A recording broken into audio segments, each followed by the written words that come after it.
من يهده الله فلا مضل له ومن يضلله فلا هادي له ونشهد أن لا إله إلا الله ونشهد أن محمدا عبده ورسوله أما بعد فأعوذ بالله من الشيطان الرجيم بسم الله الرحمن الرحيم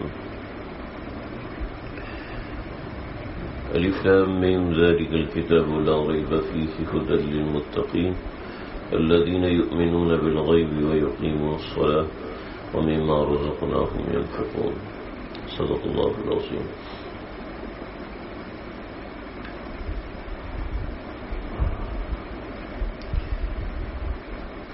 ہماری زندگی ایک مقصد کے تحت اللہ نے ہم کو دی ہے.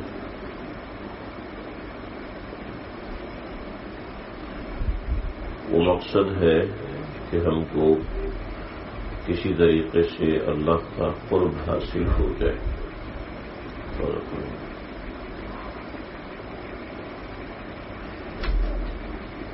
یہ بڑی بنیادی چیز ہے کہ ہمیں اللہ کا قرب حاصل ہو. اللہ نے حکم دیا ہے اپنا قرب حاصل کرنے کا.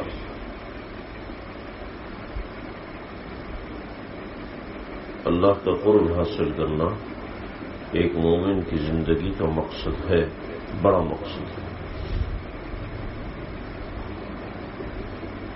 یہ اختیاری مضمون نہیں ہے, یہ کمپلسری ہے. اگر کامیاب ہونا ہے, کامیاب زندگی گزارنی ہے تو لازم ہے کہ اللہ کا قرب ملے, چاہے تھوڑا ملے چاہے دور کا قرب ملے, لیکن قرب ضروری ہے. پھر اس کا طریقہ بھی سمجھایا ہے. اس میں جو چیز اور لذت رکھی ہے وہ لذت دنیا کی لذتوں میں کہیں مل ہی نہیں سکتی. کہ جس شخص کو قرب خداوندی حاصل ہوتا ہے اس کی ایک موج الگ ہوتی, ایک دنیا الگ ہوتی ہے. جیسے جب کسی بندے کی نئی نئی شادی ہوتی ہے تو شروع کے 2-4 دن اس کے ایک الگ ہی دن زندگی کے ہوتے ہیں, سمجھ لیں. تو آپ تو بھول گئے ہوں گے, ہم بھی بھول گئے, باسی ہوگی, لیکن پھر بھی ایک پتہ تو ہوتا ہے. تو جس شخص کو اللہ کا قرب حاصل ہوتا ہے اس شخص کی زندگی ایک الگ موج میں ہوتی ہے, الگ لے میں اس کی زندگی گزر رہی ہوتی ہے. اللہ کا قرب حاصل کرنا یہ اللہ نے پورے قرآن مجید میں 500 آیات ایسی نازل فرمائی ہیں جو مسائل کی ہیں. بقیہ 6000 جو آیات ہیں, 6100 جو آیات ہیں, یہ 6000 آیات اللہ نے اپنے قرب سے متعلق کی ہیں کہ جو میرے قرب والے ہیں وہ ایسے تھے, وہ ایسے تھے, وہ ایسے تھے, وہ ایسے تھے. جو مجھ سے دور ہیں وہ ایسے تھے, وہ ایسے تھے, وہ ایسے تھے, وہ ایسے تھے. وَأَمَّا عَادٌ فَأَهْلَكُوا بِرِيحٍ صَرْصَرٍ عَاتِيَةٍ سَخَّرَهَا عَلَيْهِمْ 7 لَيَالٍ و8 أَيَّامٍ حُسُومًا فَتَرَى الْقَوْمَ فِيهَا صَرْعَىٰ كَأَنَّهُمْ أَعْجَازُ نَخْلٍ خَاوِيَةٍ فَهَلْ تَرَىٰ لَهُم مِّن بَاقِيَةٍ وَجَاءَ فِرْعَوْنُ. یہ قوم عاد, پھر قوم فرعون یہ آئے اور انہوں نے کیا کیا, انہوں نے یہ کیا, انہوں نے یہ کیا, انہوں نے یہ کیا, انہوں نے یہ کیا. جو میرے نیک بندے ہیں وہ یہ کرتے ہیں, وہ یہ کرتے ہیں, وہ یہ کرتے ہیں. قد افلح المؤمنون الذين هم في صلاتهم خاشعون الذين هم عن اللغو معرضون. میرے پیارے یہ کرتے ہیں. وعباد الرحمن الذين يمشون على الأرض هونا وإذا خاطبهم الجاهلون قالوا سلاما وَإِذَا مَرُّوا بِاللَّغْوِ مَرُّوا كِرَامًا. یہ اللہ تعالیٰ نے جو میرے پیارے ہیں وہ یہ کرتے ہیں, وہ یہ کرتے ہیں, وہ یہ کرتے ہیں. چلو جو میرے پیاروں میں بھی سب سے پیارے ہیں ان کے تم کو قصے سناتا ہوں, آؤ. پھر حضرت ابراہیم کا قصہ سنانا شروع کیا, حضرت موسیٰ کا قصہ سنانا شروع کیا, اور وَمَا تِلْكَ بِيَمِينِكَ يَا مُوسَىٰ, موسیٰ تیرے ہاتھ میں, یہ تیرے سیدھے دائیں ہاتھ میں کیا ہے؟ قال هي عصاي أتوكأ عليها وأهش بها على غنمي ولي فيها مآرب أخرى. تو میرے ہاتھ میں عصا ہے اور عصا کا یہ کام ہے. قال القها موسیٰ اس کو ڈالو دیکھو پھر کیا ہوتا ہے. پھر موسیٰ نے اللہ سے رب اشرح لی صدری ویسر لی امری واحلل عقدۃ من لسانی یفقهوا قولی واجعل لی وزیرا من اہلی ہارون اخی اشدد به ازری واشرکه فی امری کی نسبحک کثیرا ونذکرک کثیرا. پھر یہ گئے اٹھے اور فرعون کے پاس فرعون سے جا کے یہ بات کی. پھر ان دونوں کے آپس میں ٹکر ہوئی اور پھر یہ ہوا. یہ سارے اللہ نے بتایا کہ میری معرفت والے لوگ کیا تھے اور میرے دشمن کیا تھے. مسائل تو چند ایک ہیں، 500 آیات مسائل کے. ملا جیون نے الگ کی تفسیرات احمدیہ کے نام سے، تو 500 آیات قرآن مجید کے مسائل کی. باقی ساری تو اللہ نے اپنی معرفت بتائی ہے کہ مجھ سے تعلق حاصل کرنا یہ تم پر ضروری ہے. آج ہماری تقریروں میں سب کچھ ہوتا ہے لیکن اللہ کے قرب کرنے کا، اللہ کے قریب کرنے کی کوئی بات افسوس کے ساتھ نہیں کی جاتی. ہاں البتہ دوسری چیزیں بھی ضروری ہوتی ہیں، جیسے جو حضرات فرق باطلہ کا تعاقب کرتے ہیں وہ بھی ضروری ہے. جو حضرات ضروری تفاصیل اور تفاصیل بیان کرتے ہیں وہ بھی ضروری ہے، وہ اپنی جگہ پر ضروری ہے. لیکن اللہ کے قرب حاصل کرنے کے ذرائع بیان کرنا یہ بھی ضروری ہے. میری کوشش ہوتی ہے کہ یہ بیان کروں تاکہ اللہ میرے دل میں بھی اتارے، اللہ ہم سب کے دل میں اتارے. اللہ بات چھوٹی سی ہے لیکن اس کو سمجھنے کے لیے تھوڑا سا اس کی گہرائی میں اترنا پڑے گا. بات یہ ہے اللہ کا قرب ملتا ہے. دیکھیں آصف بھائی سے سعید محمد سعید روزانہ 5 منٹ کے ملتا ہے، روزانہ 5 منٹ کے ملتا ہے اور ملتے ملتے 2 مہینے ہو جاتے ہیں. ٹھیک ہے، ایک دن نہیں آتا تو پریشانی ہوگی نا. کیوں بھائی ایک دن نہیں آتا تو پریشانی ہوگی. دیکھو بیمار تو نہیں، گھر جا کے فون کر کے پوچھیں گے خیریت تو ہے، آئی نہیں ہو، ہے نا. کیا ہو گیا؟ کچھ دن پاس بیٹھنے سے قرب ہو گیا، پتہ ہی نہیں چلا کہ کب وہ قرب انسیت میں تبدیل ہو گیا، ایک تعلق میں تبدیل ہو گیا. آپ ماشاءاللہ زمانے سے یہاں رہ رہے ہیں، آپ کو اپنا گھر پوچھنے کے لیے، گھر جانے کے لیے کسی سے پوچھنا پڑتا ہے؟ نہیں پوچھنا پڑتا. سمجھے؟ میں جب یہاں نیا آیا تھا ٹھیک تو میں نے 2-3 چکر لگائے اس گلی میں کہ میرا گھر کون سا ہے. ٹھیک، اور اب آنکھیں بند کر کے بھی چلاؤں تو اپنے گھر ہی پہنچوں گا. جی سمجھ رہے ہیں؟ ہمارے کئی ساتھی ایسے ماہر ہوتے ہیں بغیر دیکھے میسج لکھ رہے ہوتے ہیں، اور کمپیوٹر میں تو ساری ہوتے ہیں کہ بغیر کی بورڈ دیکھے لکھ رہے ہوتے ہیں سارے. اور پیچھے کریں کیا ہے کہ ایک اس سے تعلق ہو چکا، ایک ایسا تعلق ہو چکا کہ جس کے اندر آپ کو سوچنے کی ضرورت نہیں پڑتی. کچھ ایسے ہی تعلق اللہ سے بنتا ہے، روزانہ کی تھوڑی دیر کی یاری ہو جائے. اب ہم اس کی حیت بناتے ہیں لیکن اس کی حقیقت میں نہیں اترتے. 3D گرافکس دیکھیں آپ لوگوں نے، پاکستان میں تو نہیں ہے البتہ 3D گرافکس ایسے ہوتے ہیں کہ وہ دیوار کے اوپر ایسا نقشہ بنیں گے آپ کہیں گے یہ تو پانی بہ رہا ہے. ایک عام تصویر ہوتی ہے کہ 3D پکچر ہوتی ہے، ایسا لگتا ہے کہ واقعتاً پانی گر رہا ہے. وہ پکچرز ایسی ہوتی ہیں جس سے پتہ چلتا ہے اصل میں حقیقت میں وہ پانی وغیرہ نہیں ہوتا. تو یہ تو صرف اس سے ایک ہلکی سی مناسبت، اس سے ہلکا سا جوڑ، جب اس سے ہلکا سا جوڑ بنتا ہے انسان کو ایسا لگتا ہے کہ یہ واقعتاً وہی چیز ہے. ایسے ہی بندے کا اللہ سے قرب بنتا ہے. بندہ 3D گراف تو بنا لیتا ہے نماز کا کہ نماز میں کھڑا ہو گیا، رکوع کر لیا، سجدہ کر لیا، لیکن یہ 3D گراف جو ہے نا یہ حقیقت میں پانی نہیں ہے. میں یہاں پردے کی وجہ پردے کی تصویر لگا دوں، کیوں جی؟ تو پردہ ہوگا؟ نہیں ہوگا نا. کہ پردے کی تصویر لگائی ہے تو اسی طریقے سے کسی کی شادی ہو، اس کی شادی میں اس کے ساتھ تصویر رکھ دی جائے، اس کو دمر دلہن ہے، تو ایسا بہترین والا غصہ آئے گا اس کو، یہ کیا مذاق ہے؟ ہم نماز کی تصویر جو بنا رہے ہوتے ہیں لیکن نماز کی حقیقت میں نہیں اتر رہے ہوتے.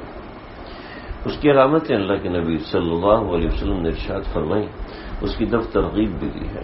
ہم روزے کی حیت بنا رہے، شکل تصویر بنا رہے ہوتے ہیں روزے کی، لیکن اس کے اندر روزہ نہیں ہوتا. ہم نوافل کی تصویر بنا رہے ہوتے ہیں لیکن اس میں نوافل نہیں ہوتے. لیکن رونا اس بات کا ہے آج کے زمانے میں کہ ہم نے وہ تصویریں بنانا بھی چھوڑ دی، ہم نے نماز کی وہ تصویریں بنانا بھی چھوڑ دی ہیں. سب سے پہلے تو ہم خود ذمہ دار ہیں.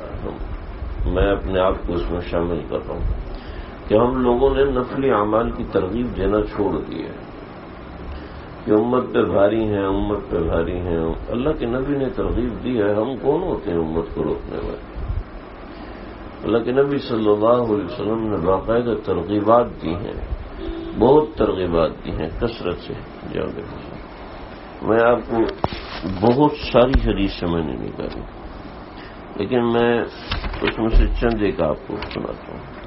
حضرت عبداللہ بن عمر بن عاص کہتے ہیں کہ نبی اکرم صلی اللہ علیہ وسلم نے فرمایا، یہ بڑا ضروری ہے. دیکھیں جی، جو شخص رات کو اٹھے اور 10 آیات کی تلاوت نماز کے اندر کرے تو وہ غافلین میں شمار نہیں کیا جاتا.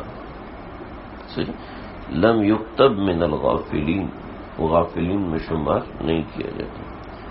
ومن قام ب100 آیۃ کتب من القانتین، اور جو 100 آیات پڑھے، 100 آیات پڑھے تو اللہ رب العزت اس کو فرما برداروں میں لکھ لیتے ہیں. ومن قام ب1000 آیۃ کتب له من المقنطرین، اور جو 1000 آیتیں پڑھے تو اللہ تعالیٰ اس کو بہت بڑا ثواب پانے والوں میں لکھ دیتے ہیں. ہمارے آقا صلی اللہ علیہ وسلم نے ترغیب کی. جو 10 آیات پڑھے، ٹھیک ہے، 10 آیات پڑھنے کے لیے کیا کرنا پڑے گا؟ وہ 10 آیت والی کوئی صورت آنی چاہیے آپ کو. تو اس کا مطلب ہے کہ آپ کو پیچھے جانا پڑے گا، والشمس وضحاہا سے پیچھے جانا پڑے گا. اس سے آگے تو آپ کو 10 آیتوں کی صورت نہیں ملتی ہے تو چھوٹی چھوٹی آیت. اس کا مراد ہے کہ 1.5 صفحہ نماز کے اندر پڑھا جائے. اب ہم دیکھیں کہ ہمیں تو اس کی فکر ہی نہیں ہے. ہم تو یہ کہتے ہیں کہ ایک اچھی بیوی بن جاؤں، ایک اچھا شوہر بن جاؤں، گھر والوں کی ضروریات پوری کر دوں، بچہ بیمار ہے تو اس کو دوائی دے دو، تھوڑا سا گھر والوں کے ساتھ بیٹھ جاؤں، ان کو کبھی پارک لے جاؤں. یہ بہت اچھا ابا ہے، یہ بہت اچھا شوہر ہے. اپنا اصل فرض تو بھول گیا. اپنا اصل کام تو قرب خداوندی ہے. اپنا اصل کام اللہ کا قرب حاصل کرنا ہے. اس کو چھوڑ کے دوسری چیزوں میں لگاؤ. بھی ایک آدمی ہے، وہ محلے میں آتا ہے اور محلے میں سب لوگوں کا کام کرتا ہے، لیکن آپ نے اس کو ملازم رکھا ہے، آپ کا کام نہیں کرتا، تو آپ اس کو رکھیں گے؟ بالکل بھی نہیں رکھیں گے. تو ایک آدمی سارے کام تو کرو، وہ کرنا بھی ضروری ہے، تو کرنا ضروری ہے. گھر والوں کا خیال رکھنا، بچوں کا خیال. لیکن قرب خداوندی اگر نہیں ہے تو قرب خداوندی کے بغیر ان سب چیزوں کا حاصل کیا ہوگا؟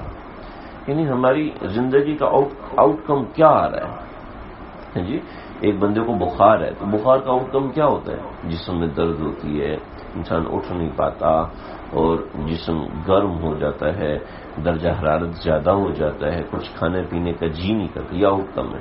ٹھیک ہے، ایسی قرب خداوندی کا آؤٹ کم کیا ہے؟ بندے کا نماز میں اللہ سے تعلق بنتا ہے، بندے کا دین میں لگنے کا دل کرتا ہے، مصلی پہ بیٹھنے کا دل کرتا ہے، اللہ کے سامنے رونے کا دل کرتا ہے، دل نرم ہونے لگتا ہے، دل میں قرب خداوندی کی ٹیشیں اٹھنے لگتی ہیں. دل چاہتا ہے کہ اللہ سے باتیں کروں، دل چاہتا ہے کہ میرا اللہ سے کلام ہو، اور پھر انسان نیکی میں آگے بڑھتا ہے. میرے جاننے والے ہیں کرنل صاحب، وزیر کینٹر میں ہوتے ہیں، تو ریٹائرڈ کرنا سا. تو ایک مرتبہ ان کے بیٹے کا میرے پاس، ان کے بیٹا پشاور میں ہوتا ہے، تو انہوں نے مجھے فون کیا. تو ایک دو باتیں کہیں انہوں نے مجھے، ہوگا 17-18 سال کا نوجوان، دو چار باتیں کہیں تو، لیکن اس کی باتوں میں خوشبو آ رہی تھی.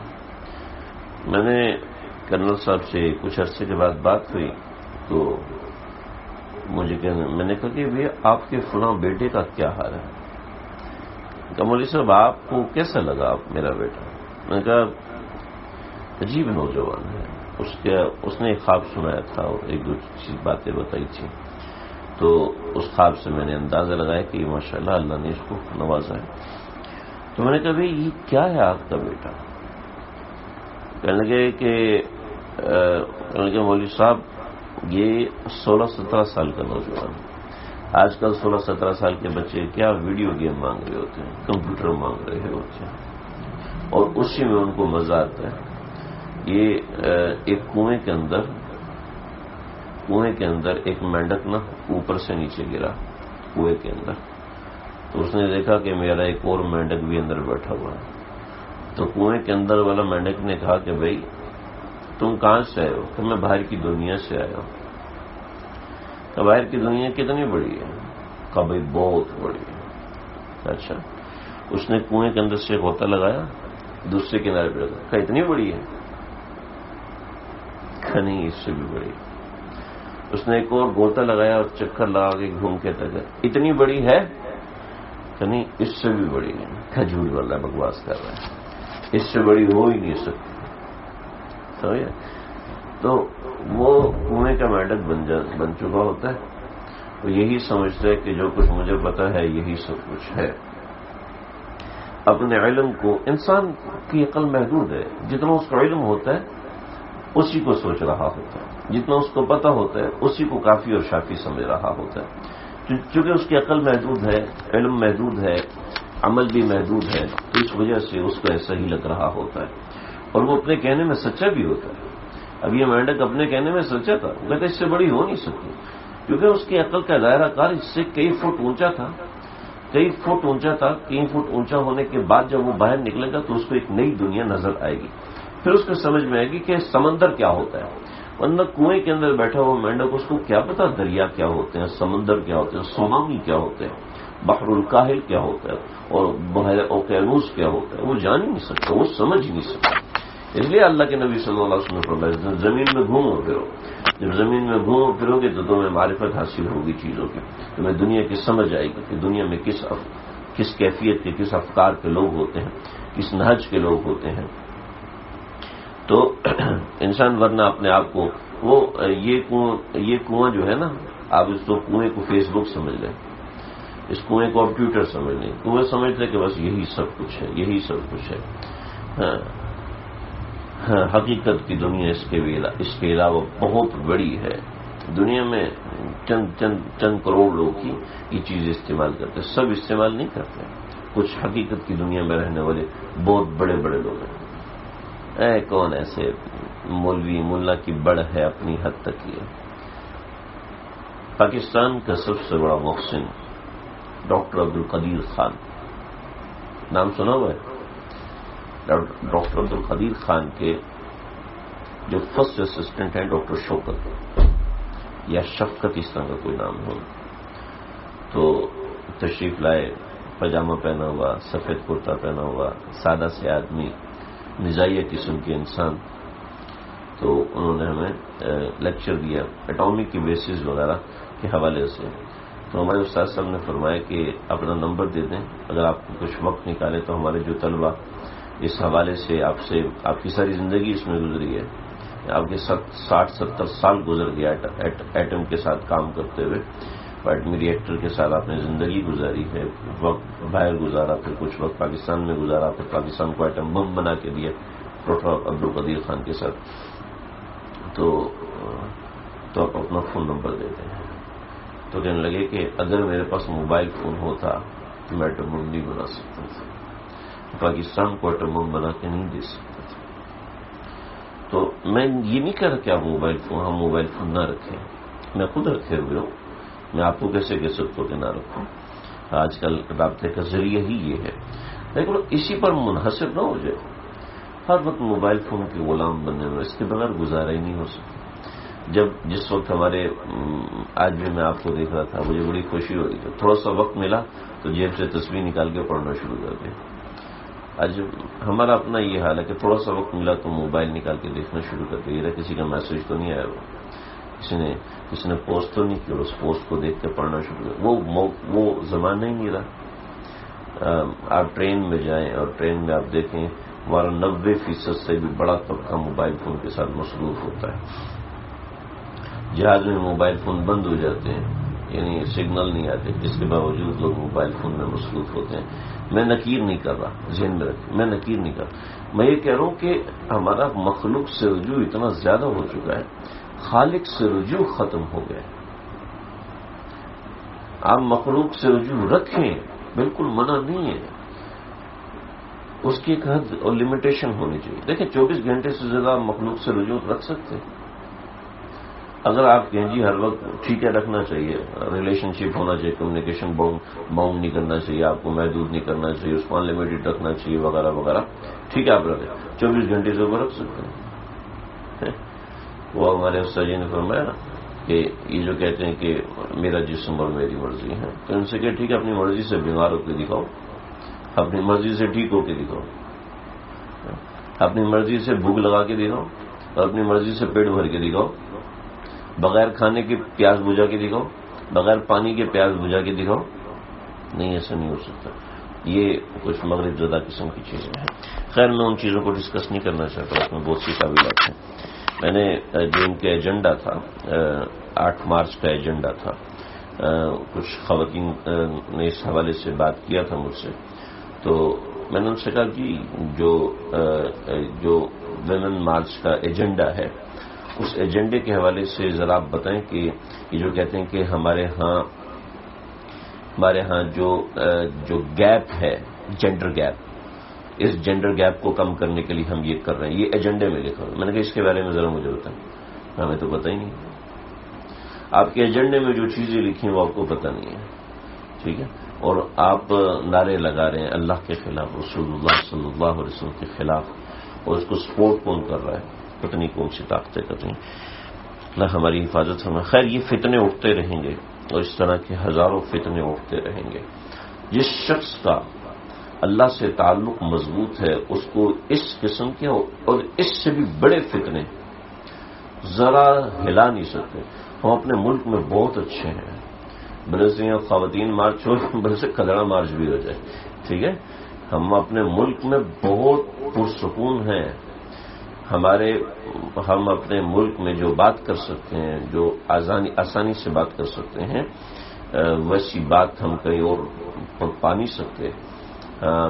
میں جانتا ہوں کئی ایسے لوگ ہیں جن کو غائب کر کے ان کے گردن کٹی ہوئی لاشیں ملی ہیں دوسرے ملکوں کے اندر، کہ انہوں نے کسی میٹنگ میں بیٹھ کے حکومت کے خلاف بات کی تھی، گردن کٹی لاش ملی، اور کسی کو نشانہ عبرت بنا دیے کہ اس نے حکومت کے خلاف زبان کھولی ہے، لہٰذا یہ باغی ہے ہمارا، باغی کی گردن اڑائی جائے گی، اور باغی کی گردن اڑائی جاتی ہے، سرعام دکھائی جاتی ہمارا باغی تھا۔ تو خیر ہم اپنے ملک میں الحمدللہ بہت اچھے ہیں، اور یہ کیا ہے، آپ اگر میں ان چیزوں پہ بات نہیں کرتا ہوں لیکن بات آ گئی تو اس لیے آپ کو بتا رہا ہوں۔ حجاج بن یوسف عید کی نماز پڑھاتا تھا، ٹھیک ہے، حجاج بن یوسف عید کی نماز پڑھاتا تھا، اور اس کے علاوہ کوئی پورے کوفہ میں عید کی نماز پڑھا نہیں سکتا تھا، الاؤڈ نہیں تھا، کوئی عید کی نماز نہیں پڑھا سکتا تھا، اور وہ اپنا لاؤ لشکر لے کے نکلتا تھا، شہر کے باہر عید کی نماز پڑھا کرتے تھے، اور عید کی نماز پڑھنے کے لیے وہ صبح نکلتا تھا، اور کبھی اس نے عید کی نماز ظہر کی نماز کے بعد پڑھائی ہے،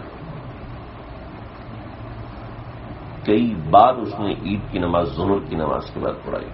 تو آپ بتائیں اس زمانے میں تو اتنی مذہبی آزادی نہیں تھی کہ کوئی کہہ دے آپ غلط کر رہے ہیں، آپ نماز کو مکروہ کر رہے ہیں، کوئی کہہ کے دکھائے، جس نے کہا اس کی گردن اڑا دی۔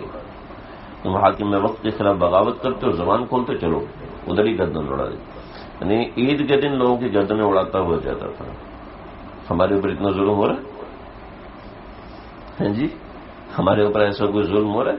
عید کی نماز خود حکمران پڑھائے گا، اور وہ اتنا لمبا خطبہ دیتا تھا، اتنی لمبی تقریر کرتا تھا فصیح و بلیغ آدمی، اتنی لمبی تقریر کرتا تھا، کئی لوگ دھوپ کی وجہ سے بے ہوش ہو جاتے تھے، لیکن جانے کی اجازت نہیں دی، خبردار جو کوئی دیا، جو جا کے دکھا اس کی گردن نہ اڑاؤ تو پھر کیا۔ 1,20,000 انسانوں کو اپنی تلوار سے مارا، کون سے قانون کے تحت مارا؟ آج کوئی مار کے دکھائے؟ آج کوئی مار کے دکھائے؟ ہم الحمدللہ ہمارے پاس اللہ نے جو اس وقت ملک دیا، بہت ہم اچھے رہ رہے ہیں الحمدللہ، ہمیں بہت بڑی چیزوں کی آزادی ہے، ہمیں بہت سے معاملات کی آزادی ہے، بہت چیزوں کی آزادی، اس پہ اللہ کا شکر ادا کرنا چاہیے۔ ہم منفی چیزیں دیکھتے ہیں لیکن مثبت چیزیں بھی دیکھا کریں۔ خیر یہ چیزیں تو آپ کو ظاہر بات ہے کوئی ایسے ادھر ادھر کے لوگ نہیں بتائیں گے۔ تو میں کہہ رہا تھا کہ اصل ہمارا معاملہ ہے، ہمارا اللہ سے قرب کا تعلق نہیں ہے، اور یہ صرف اتنی سی بات نہیں ہے کہ ہمارا اللہ سے قرب نہیں ہے، بلکہ بات یہ ہے کہ ہم اس بات کو بھی بھول گئے کہ ہمارا اللہ سے قرب ہونا چاہیے تھا۔ اللہ کا قرب کہا جائے نا تو ایک فلسفہ سے بن جاتا ہے۔ میں نہیں چاہتا میری بات فلسفہ بن جائے، فلسفہ ہم ان کے کر تو رہے لیکن بات اوپر اوپر سے گزر رہی ہے، جہاز کافی دور سے گزر رہے، آواز ہی آ رہی ہے، بس گڑگڑاہٹ ہی ہو رہی ہے، تو یہ ہوتا ہے فلسفہ۔ میں نہیں چاہتا میری بات فلسفہ بن جائے۔ قرب کا مطلب ہوتا ہے رابطہ، ٹھیک ہے؟ قرب کا مطلب، قرب عربی زبان کا، اس کا اردو کا مطلب ہے رابطہ۔ میرا اللہ سے رابطہ ہونا چاہیے، آپ کا اللہ سے رابطہ ہونا چاہیے۔ یہ جن لوگوں کو دنیاوی محبت ہوئی ہوتی ہے نا، کسی عورت سے یا کسی عورت کو مرد سے جب محبت ہوئی ہوتی ہے نا، تو ان لوگوں کو یہ چیزیں بڑے اچھے سے سمجھ میں آتی ہیں۔ اور کیا ہے کہ پہلے وہ یہ چاہتا ہے کاش کہ اس کو پتہ چل جائے نا کہ میں اس سے کتنی محبت کرتا ہوں، کاش وہ مان جائے، کاش وہ سمجھ جائے۔ دوستو جس دن خیال اللہ کے لیے پیدا ہو گیا نا، او زندگی کی ایسی رت بدلتی ہے، ایسا نشہ کو محسوس ہوتا ہے، ہم اور تم آگاہ ہیں اس ربط خفی سے، معلوم کسی اور کو یہ راز نہیں ہے۔ انسان کی زندگی کی رت بدل جاتی، اس کے اندر سے خوشبو پیدا ہونے لگتی۔ میں بتا رہا تھا کہ میں نے کرنل صاحب سے پوچھا کہ کرنل صاحب آپ کا بیٹا تو میں کیا بتاؤں، اس کو ایک لے لگی ہوئی ہے، پتہ نہیں کہاں سے ملی ہے اس کو یہ دولت۔ یہ رات سونے سے پہلے کم از کم 400 مرتبہ درود لازمی پڑتا ہے، اور چاہے یہ رات 2 بجے سوئے، چاہے یہ رات 1 بجے سوئے، اس کو صبح 4 بجے جگانے والا کوئی نہیں، یہ خود 4 بجے اٹھتا ہے، اور اس وقت اٹھ کے یہ اس نے 15 منٹ سے شروع کیا تھا، اب 1 گھنٹہ یہ تہجد میں کھڑا ہوتا ہے اور نہ جانے اللہ سے کیا کچھ مانگتا ہے۔ اور جب یہ معاملات کرتا ہے، ہمیں اندھیرے میں نور محسوس ہوتا ہے گھر کے اندر، اور بڑی باتیں انہوں نے بتائی۔ تو بات یہ ہے کہ اللہ سے تعلق کوئی بھی بنا سکتا ہے۔ جیسے دنیاوی محبتیں ہوتی ہیں تو بندہ ان دنیاوی محبتوں میں ایک ایک قدم کر کے آگے بڑھتا ہے، اسٹیپ بائی اسٹیپ ایک ایک قدم بڑھ کے، ہیں جی۔ یہ جو لوگ انگریزی پڑھتے ہیں تو وہ پہلے دن سے انگریزی بولنا شروع کر دیتے ہیں۔ پہلے وہ اے پڑھتے ہیں، پھر بی پڑھتے ہیں، پھر سی پڑھتے ہیں، اور پھر اے فار ایپل پڑھتے ہیں، پھر بی فار بیگ پڑھتے ہیں، سی فار کیٹ پڑھتے ہیں، اور پھر اس طرح کی چیزیں پڑھتے ہیں۔ پھر دس از این ایپل پڑھنا شروع کرتے ہیں، پھر دس از این امبریلا پڑھنا شروع کرتے ہیں، اور پھر وائی دس از امبریلا پڑھتے ہیں، اور پھر اس کے بعد کرتے انگریزی بولنا شروع ہو جاتے ہیں۔ کیوں جی؟ ایسے ہی ہوتا ہے۔ تو ہم یہ کیا کہہ رہے ہیں، پہلے دن ہی اللہ کے تعلق میں ہم کیوں مایوس ہو جاتے ہیں؟ ہم جانیں گے تو مولوی صاحب کا کام ہے، اور آہستہ آہستہ یہ سمجھ لیے مولوی صاحب کا بھی کام نہیں ہے، یہ کسی کا بھی کام۔ ایسے مایوس ہوتے ہیں کہ اپنے مایوس ہونے کو ہی بھول جاتے ہیں کہ ہم تو مایوس ہیں، بس یہ تو چلتا ہے۔ ہر ایک کو اس بات کی فکر ہے کہ مجھے دنیا میں ترقی کیسے ملے گی۔ اللہ نے نا اعلموا انما الحیاۃ الدنیا لہو ولعب وزینۃ وتفاخر بینکم وتکاثر فی الاموال والاولاد، پڑھا ہوگا آپ لوگوں نے ماسلو کی تھیوری، ماسلو نے کہا نا انسان کی زندگی کے اندر 5 طبقات ہوتے ہیں. سب سے پہلے بیسک نیڈس ہوتی ہے, پھر سیکورٹی نیڈس ہوتی ہیں, اور پھر اس کے بعد کرتے کرتے وہ سیلف اسٹیٹس پہ آتا ہے. ٹھیک ہے, اس نے یہ سارا قرآن سے اٹھایا ہے. اللہ نے تو 1400 سال پہلے کہہ دیا اعلموا انما الحیات الدنیا لہو ولعب, دنیا کی زندگی لہو ولعب ہے. کیا مطلب؟ کہ بندہ چھوٹا ہوتا ہے نا, چھوٹا بچہ ہوتا ہے, اس کو ہر چیز میں کھیل چاہیے. اس کو قرآن مجید دے دو, اس کو کھیلنا شروع کر دے گا. اس کو موبائل فون پکڑا, اس سے کھیلنا شروع کر دے گا, اٹھا کے پھینکے گا, یہ اس کا کھیل ہے. اس کو گھڑی دو قیمتی والی, اٹھا کے پھینکے گا. اس کو بول دو, وہ اٹھا کے پھینکے گا, کھیلے گا. اس کے لیے ہر چیز کھیل ہے. اب اس کو بیٹا فلاں لڑکی بڑی خوبصورت ہے, شادی کرنی ہے, اس کے پاس بڑی جائیداد ہے, پاگل یہ بے وقوف. وہ اس وقت اس کے لیے سب سے قیمتی چیز اس کی بال ہے جس سے اس نے کھیلنا ہے. سمجھ نہیں؟ اکبر الآبادی, خیر واقعہ بعد میں سناتا ہوں. اس کے بعد لہو ولعب, اس کے بعد زینت. جب اوپر کی عمر آتی 10 سال 12 سال 15 سال تو پھر میرے کپڑے اچھے ہونے چاہیے. شیشے کے سامنے کھڑا گیا, یوں اسٹائل آ گیا, امی کیسا لگ رہا ہوں, اچھا لگ رہا ہوں. اور اگر یوں کر لوں تو یوں, پھر کیسا لگوں گا؟ پھر یوں منہ ہلاتا ہے, کبھی دائیں کبھی بائیں, کبھی دانتوں پہ برش کرتا ہے, کبھی کوئی ٹوتھ پیسٹ, کبھی کوئی کریم, کبھی کوئی چیز, کبھی. اس وقت اس نے اپنے آپ کو خوبصورت دکھانا ہوتا ہے. لہو ولعب وزینت, دوسرا درجہ. ٹھیک ہے جی, زینت آ گئی. اب اس کے بعد کیا ہے؟ اب اس کے بعد تفاخر. میری سیلری اتنی ہے, ارے میں انجینئر ہوں, ارے میں ڈاکٹر ہوں, میں فلانا ہوں, میں تفاخر ہوں. اب انسان کو یہ چاہیے ہوتا ہے, فخر کی کوئی چیز چاہیے ہوتی ہے کہ میں کوئی ایسی چیز حاصل کروں جو میں 10 لوگوں میں بتاؤں تو اچھا لگے. میں کوئی الڑ پلڑ تو نہیں ہوں, میں پڑھا لکھا انسان ہوں, ایسا نہیں. سمجھ ایک سی وی بناتا ہے, اور سی وی مختلف طریقے سے بناتا ہے جس کے دکھاؤں کہ میرے اندر یہ چیز, اس چیز کی کیپیبلٹی ہے, میں یہ جانتا ہوں, وہ جانتا ہوں, یہ کر سکتا ہوں, وہ کر سکتا ہوں, وغیرہ وغیرہ وغیرہ. ٹھیک ہے. اب اس کی زندگی میں کیا آتا ہے؟ تفاخر. اس کے بعد پھر کیا آتا ہے؟ وتکاثر بینکم وتکاثر فی الاموال والاولاد. اس کے بعد کیا آتا ہے؟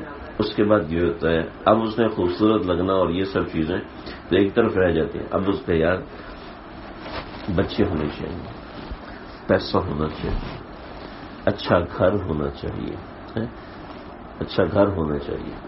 اور پھر یہ چلتا ہے آگے, بچے ہونے چاہیے, پھر اس کے بعد پوتے ہونے چاہیے, نواسے ہونے چاہیے, یہ چلتا ہے. اور اللہ کہتے ہیں عشق کے بعد کوئی اسٹیج نہیں. الہاکم التکاثر حتی زرتم المقابر, یہاں تک کہ تم قبر دیکھ لو گے, اس کے بعد کوئی اسٹیج نہیں. سمجھ لیں جی. تو یہ اکبر الآبادی یہ جج تھے اپنے زمانے میں.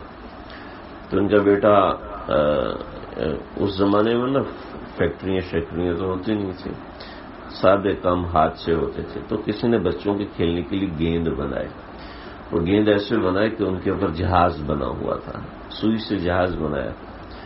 تو ان کو بڑا پسند آیا, تو ابا سے کہا کہ مجھے وہ جہاز والا گیند چاہیے. سمجھ لیجیے, بور تو نہیں ہو رہے, جہاز والا گیند چاہیے. تو ابا نے کہا کہ چلو بیٹا بازار چلے. تو ملا ہی نہیں. وہ فیکٹری کا مال تو نہیں تھا نا کہ یہاں نہیں تو دوسری مارکیٹ سے مل جائے گا, تو نہیں ملا. کہنا میرا بیٹا نا مجھ سے 1 مہینہ ناراض رہا کہ آپ نے مجھے وہ گیند والا جہاز والا گیند لا کے نہیں دیا. ٹھیک ہے. اب وہ کہنے لگے کہ چلتا گیا. ابا نے لندن بھیجا قانون پڑھنے کے لیے. جج تھے تو بیٹا بھی جج ہونا چاہیے, وکیل ہونا چاہیے. قانون پڑھنے کے لیے باہر گیا.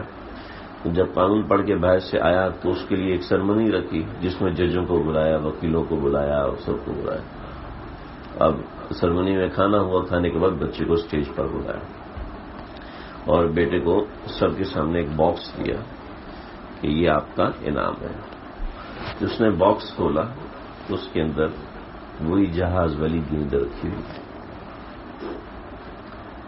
تو اٹھائی تو دوست بھی تھے, انہوں نے ہوٹنگ کی ہوگی اور باقی سب لوگ حیران رہ گئے یہ کیا.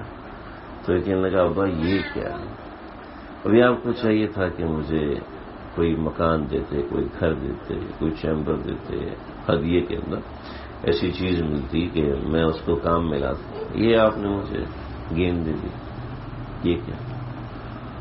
کہا کہ بیٹا ہر خواہش ایک وقت تک رہتی ہے, اس کے بعد ختم ہو جاتی ہے. اب اس کے بعد اگر کوئی تمہاری وہ خواہش پوری کرے بھی تو تمہیں غصہ آئے گا. ہر خواہش کو اپنی جگہ پر رکھا جاتا ہے, ایک حد میں رکھا جاتا ہے. اس حد سے اوپر لے کے جائیں گے تو آپ کو بھی غصہ آئے گا, اگرچہ وہ آپ ہی کی خواہش تھی.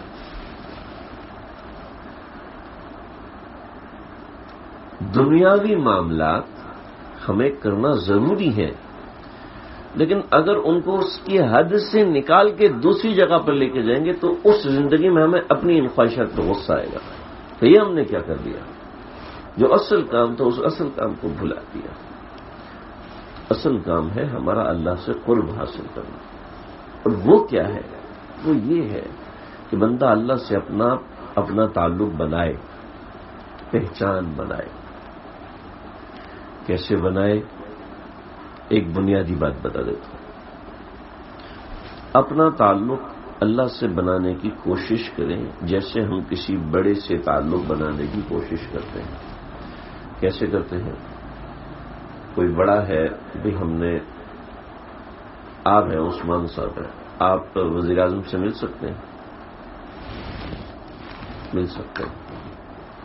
کیوں آپ ریموٹ ہیں یا ہوائی جہاز؟ مل سکتے ہیں آپ, لیکن 2 مہینے 3 مہینے لگ جائیں گے آپ کو ملنے کے لیے.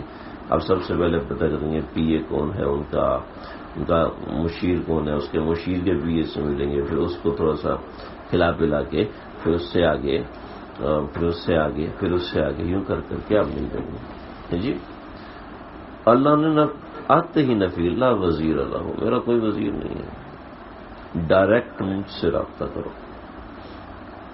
لیکن ہم تو انسان ہیں نا, تو ہم پہلی مرتبہ رابطہ کریں گے ناٹ ریسپونڈنگ, دوسری مرتبہ کریں گے, تیسری مرتبہ کریں گے, چوتھی مرتبہ دل میں آواز آئے گی ضرور آئے گی. اللہ نے قرآن میں کہا ہے, وہاں لکھا ہوا ہے جس جگہ کا ہم انکار بھی نہیں کر سکتے, ضرور اللہ جواب دیں گے. کیسے؟ صحابہ, اللہ کے نبی نے جب فرمایا تو صحابہ نے پوچھا یا رسول اللہ ہم کیسے بات کریں؟ تو اللہ نے, ہمارا اللہ قریب ہے یا دور ہے؟ کہ اللہ اگر قریب ہے تو ہم آہستہ بولیں, اگر اللہ دور ہے تو ہم پکار کے بولیں. وَإِذَا سَأَلَكَ عِبَادِي, جب میرے بندے میرے بارے میں پوچھیں نا, عنی میرے بارے, فَإِنِّي قریب, میں بہت قریب ہوں, اجیب دعوت الداعی, جو بلاتا ہے اس کا جواب دیتا ہوں. فَلْيَسْتَجِيبُوا لِي, مانگو مجھ سے, میں دوں گا اور دے کے رہوں گا. ہم یہ کہتے ہیں ہماری داڑھی نہیں ہے, ہم بڑے گنہگار ہیں, ہم بد نظری کر دیتے ہیں, بد زبانی کر لیتے ہیں, ہم غیبت بھی کر لیتے ہیں, ہمارے پیٹ میں حلال بھی نہیں گیا ہوا, وغیرہ وغیرہ. یہ سارے بہانے ہیں جو ہمارے ذہن میں شیطان ڈالتا ہے, کیونکہ شیطان اللہ کو بھی جانتا ہے اور شیطان اللہ کے بندوں کو بھی جانتا ہے. ٹھیک ہے, شیطان اللہ کو جانتا ہے کہ انہوں نے غلطی سے بھی اللہ کو پکار لیا تو اللہ تعالیٰ فوراً جواب دیں گے.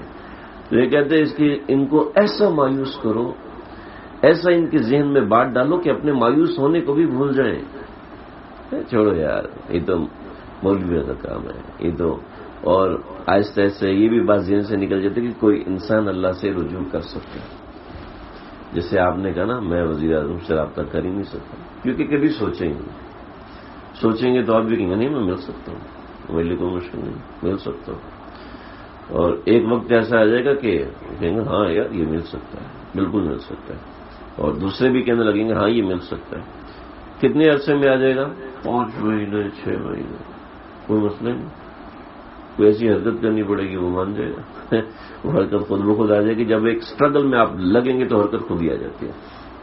جب ایک کاوش میں لگتا ہے انسان تو خود ہی سمجھ میں آنے لگتا ہے, خود ہی وہ چیزیں انسان کے مزاج میں بننے لگتی ہیں. سمجھ رہے ہیں جی؟ ایسے ہی جب بندہ اللہ کی سچی طلب اپناتا ہے, نماز کے ذریعے سے, دعا کے ذریعے سے, ذکر کے ذریعے سے, صدقے کے ذریعے سے, اللہ اپنے وجود کا احساس اس کو زندگی کے ہر موڑ پہ کروا کے رہتے ہیں, کروا کے رہتے ہیں. میں آپ کو چیلنج کرتا ہوں, کر کے دیکھیں, اللہ کے وجود کا احساس آپ کو ہوگا, ضرور بھی ضرور ہوگا.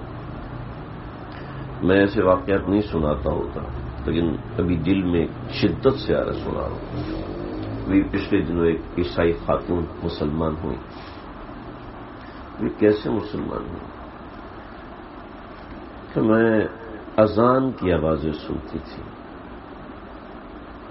اذان کی آوازیں سنتی تھی اور مجھے اچھی لگتی تھی, اور میں جیسی اذان ہوتی تھی تو سر پہ دوپٹہ رکھ کے یہ کہتی تھی کہ اللہ اگر یہ آواز سچی ہے تو مجھے اس دین پہ کر دے, اگر یہ آواز سچی ہے تو یہ بات میرے دل میں اتار دے, اگر یہ بات واقعتاً صحیح ہے تو میرے دل میں جو اتر رہی ہے, اگر یہ شیطانی وسوسہ ہے تو عیسائی تو اللہ کو مانتے ہیں نا, اگر تو یہ شیطانی وسوسہ ہے تو آپ ہی دور کر دیجئے, اگر شیطانی وسوسہ نہیں تو اس کو اور راستے کر دیجئے.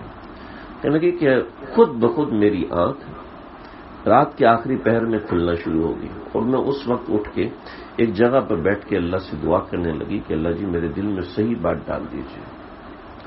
صحیح بات کرتے کرتے کبھی ادھر کبھی ادھر, کبھی اس کے در کبھی اس کے در, تو میں عاشقی تیرا شکریہ, مجھے کہاں کہاں پہ پھیلا دیا. اور کیا ہوا کہ بالآخر اسلام قبول کیا. تو ایک کافر جس کے سامنے کوئی بات نہیں, نہ اس نے کبھی کسی کا بیان سنا, نہ ہاں آپ لوگوں نے کبھی کسی پادری کا بیان سنا, کسی پنڈت کا بیان سنا, کسی پریسٹ کا بیان سنا, تو وہ لوگ کیوں مولوی صاحب کو سنیں گے؟ وہ کیوں سنیں گے؟ تو انہوں نے بھی کبھی کسی مولوی صاحب کو نہیں سنا, انہوں نے بھی کبھی کسی ادھر ادھر کے لوگوں کو نہیں سنا, بس صرف اذان کی آواز سن کے مسلمان. اس کے پیچھے ایک پوری کہانی ہے, 8-10 سال کی ان کی اسٹرگل, محنت ہے, کوشش ہے. تو ایک کفر سے اسلام پہ آ سکتا ہے, تم اسلام سے اچھے اسلام کی طرف نہیں جا سکتے. ہم اللہ سے اپنا تعلق بنا سکتے ہیں, بالکل بنا سکتے ہیں. ہم سمجھتے ہیں گناہ رکاوٹ ہے اس کے اندر, ہم سمجھتے ہیں یہ چیز رکاوٹ ہے. تعلق کی ابتدا کرنے میں کچھ رکاوٹ نہیں ہے. جب تعلق بننا شروع ہوتے تو پھر انسان خود ہی ان کو چھوڑتا ہے, اس کو سائڈ پہ کرو, اس کو سائڈ پہ کرو, اس کو سائڈ پہ کرو, اس کو سائڈ پہ کرو, اور پھر ہوتا چلا جاتا ہے, ہوتا چلا جاتا ہے. اللہ مجھے آپ کو, اللہ ہم سب کو سمجھنے کی توفیق عطا فرمائے. وآخر دعوانا الحمدللہ رب العالمین. بسم اللہ الرحمن الرحیم. الحمدللہ رب العالمین والصلاة والسلام علی اشرف الانبیاء وسید الانبیاء والمرسلین. اللهم ربنا تقبل منا انك انت السميع العليم وتب علينا انك انت التواب الرحيم. اللہ جی جو کہا ہے سنا ہے, کہنے والا بھی محتاج ہے, سننے والے بھی محتاج ہیں. اللہ ہم سب کی بگڑی بنا دیجیے. اللہ ہم سب کو اپنے پیار کے, اپنے تعلق کے قابل بنا دیجیے. اے اللہ دین کی سچی طرف, دین کی سچی فہم ہم سب کو عطا فرمائیے. اے دونوں جہانوں کے پروردگار, اے دونوں جہانوں کے پالنہار, اے ہمارے خالق, اے ہمارے مالک, اے رزاق, اے فتاح, اے قلی, اے قوی, اے علیم, اے خبیر ذات. آپ ہمارے دلوں کے حالات کو جانتے ہیں, اور آپ کو پتہ ہے کہ وہ اچھے نہیں ہیں. اللہ آپ اپنے فضل سے ان کو اچھا بنا دیجیے. آپ اپنے فضل سے ان کو بہت اچھا بنا دیجیے. اس دل کو اپنے سے تعلق کی توفیق عطا فرمائیے. اس دل کو اپنے سے جوڑنے کی توفیق عطا فرمائیے. اللہ اس دل کو اپنے قابل بنا دیجیے. اللہ اس دل کو اپنے قابل بنا دیجیے. ہم گندے ہیں, ہم گنہگار ہیں, ہم بہت گندے ہیں, بہت گنہگار ہیں, لیکن ایک بات ہے کہ ہم اپنے گنہگار ہونے کا اعتراف کرتے ہیں, ہم اپنے بہت گنہگار ہونے کا اعتراف کرتے ہیں. اے اللہ, لیکن ایک بات ہے کہ ہم مانگتے ہیں تو تجھ سے مانگتے ہیں، ہم تیرے علاوہ کسی اور سے نہیں مانگتے ہیں، تو نے بھی نہ دیا تو ہم کسی اور سے لیں گے بھی نہیں۔ اللہ آپ اپنے تعلق بھی ہم سب کی گود میں ڈال دیجیے۔ اللہ بہت سے لوگوں نے دعاؤں کو کہا ہے، ان سب کی حاجات کو پورا فرمائیے۔ ہمارے خالد بھائی، خالد محسن بھائی، ہمارے آصف بھائی کو نرینا سال اولاد کی توڑی سے نواز، جن لوگوں کے دل میں جو جائز حاجتیں ہیں اللہ اپنے فضل و کرم سے، فضل و عنایت سے پوری فرمائیے۔ ہمارے بیماروں کو شفا کامل عطا فرمائیے۔ اللہ ہمارے طلبا کو، ہمارے اساتذہ کو، ہمارے علماء کو کامیاب فرمائیے۔ ربنا تقبل منا انك انت السميع العليم وتب علينا انك انت التواب الرحيم وصلى الله تعالى على خير اجمعين.